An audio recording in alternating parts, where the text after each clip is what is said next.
Hello everyone, जय जगन्नाथ। मो Sushmita welcome करछि मोर आउ एक न्यू मिनी व्लॉग को। आजर मिनी व्लॉग स्टार्ट होछि मो घर माने आमे जोठी रहू रेंट रे सी भी पुणी रायरंगपुर रो।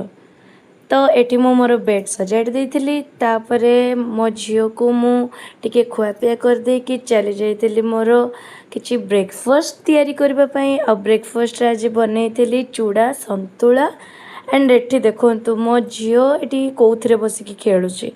पीढ़ा को उल्टे देछि, तापर बसिकी तार चट्टू संगे खेल, आउ कोउथरे तार खेल नै, खाली बासन कुसन रे तार खेल रही था, आउ किछि भी नै। तापर मु आरंभ कर देथिली मोर किछि लंच प्रिपरेशन। आ लंच रे आज थिला दही पखाळ, ता संग को थिला आलू बैगणर चटणी, सजना साग भजा, आउ ता संगे थिला कुंदुरी आलू भजा। मो झियो को मु एठी टिके बसिकी खुआई देली।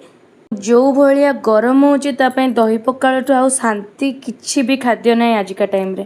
तो संध्या बेले मु एठी गोटे मो मुहरे मास्क लगेइतिली। मो झियो को मु केमती डरौची देखंतु।